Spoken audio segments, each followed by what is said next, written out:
Here's how I grew my Etsy print on demand t-shirt shop from scratch. First off, I looked for top selling shops that were selling the exact same thing that I wanted to sell, and basically I studied their shop layout, which included their announcement section, their shop sections, their about me sections, their shop member bio, their policies, and the overall aesthetic of their shop, which included the style of mock-ups they were using, how many photos they used in each listing, because I believe you can use up to 10 photos in your listing. I even dug a little deeper to see what infographics they included in their listing, and also how they laid out their product descriptions. Once I studied their shop, I was able to get a better understanding of why they may be getting the sales that they are getting. Next, I searched the market to see what was trending and what was selling. And the mindset I kept while I was looking through the market to see what was trending and selling, I was not looking to copy anyone. This is all specifically to be inspired and see what styles are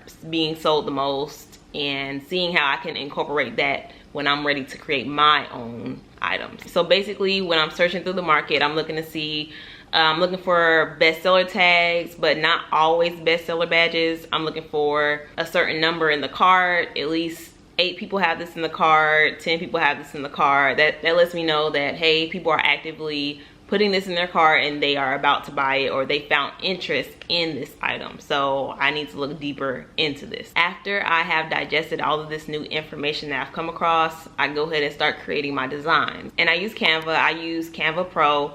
You can use the free one, but if you want to download a PNG file, which means the transparency background, you're going to have to get the Canva Pro, which is, I believe, $12.95 a month. Once I have created and downloaded my designs off of Canva, I go ahead and move them over to my chosen print provider, which is Printify. I chose Printify. I use Printify and I use Printful, but majority of the time I use Printify. Once I have uploaded my designs to Printify, I go ahead and publish them onto my Etsy shop. Now, one of the most important parts is creating an optimized listing. And you may be asking, what is an optimized listing? Basically, you want to do everything in your power to attract your target customer for that specific item. Okay, so first off, you want a emotionally connecting mock-up. No, you don't have to have mock-ups that are just flat laid, but if you want a model one, that's fine too. But basically, you just want to fit the aesthetic. You want your mock-up to fit the aesthetic for that customer. So whether it be for a bride or a grandmother, and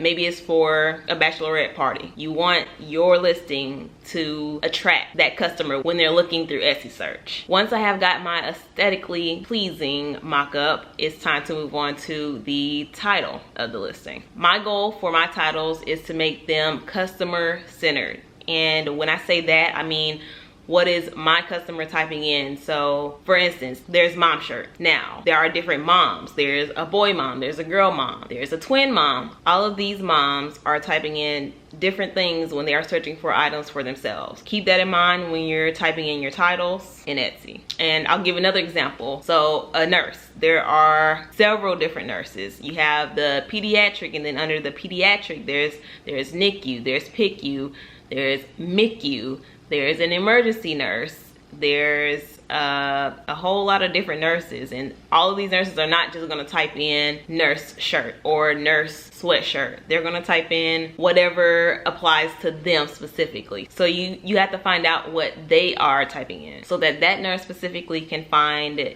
your stuff. So you don't want to be in a pool of general nurse shirts. You want to be in the pool of pediatric nurse, or a labor and delivery nurse, or a mother baby nurse. Another great way to optimize your listing is the occasion and or the holiday. So if your item is a St. Patrick nurse shirt, you want to go ahead and make sure you select St. Patrick's Day for your holiday. For the occasion, if it's for a teacher, you want to make sure you choose back to school. Doing this doesn't narrow down the times you get found in Etsy. It actually exposes you to even more shoppers on the Etsy platform, and you get found more in a lot more places, and that is exactly what you want. Once you have chosen your occasion and or holiday, also be sure to use highly searchable tags. Take the keywords from your title and take them down to your tags, okay? And then you want to break them up so they're not all going to be able to be as whole, but you want to make sure you have those same keywords in your title, in your tags, and also expand on other different words. This is your chance to expand on other keywords your shopper may be using. So if you weren't able to, for example, if you use pediatric nurse shirt in your title and you put that in your tags, but you weren't able to use nurse grad gift, go ahead and put that in your tags, and maybe a gift for nurse. And also short names they use for the nurses. I believe they use PEDS nurse shirt. This is going to give you even more exposure to get found, possibly make more sales. And then rinse and repeat this whole process over again for every listing that you do. What I mean by rinse and repeat is start from the design part of it, okay? And then rinse and repeat that part, not doing the research every single time for a new nurse shirt that you're going to do. Now I just want to share some bits of advice with you from what I've learned ever since starting my print-on-demand t-shirt business. Don't worry about how many listings you have. It's all about the quality of your listing, okay? It won't matter if you're putting out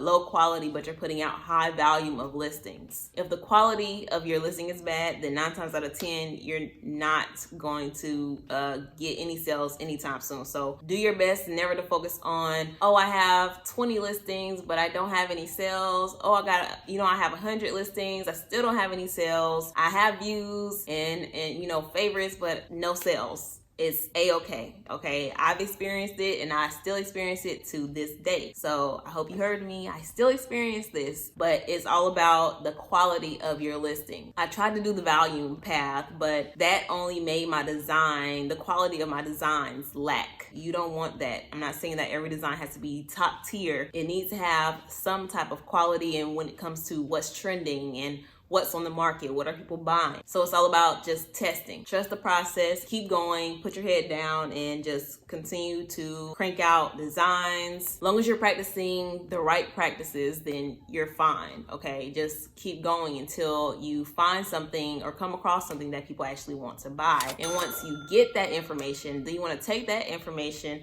and use it for your future listings. Everybody has to start from ground zero. Always keep that in mind. Just trust the process, honestly. Don't focus on your visits. Don't get tied up in your views. Don't get tied up in the favorites. Okay, none of that's going to help you. If anything, it's going to discourage you. This is actually going to hinder you in putting the energy into where it actually counts, which is doing the research, creating the designs, creating keywords that your customer is using to find things that they want to buy. Stay tunnel vision. Don't focus on what your competitors are doing.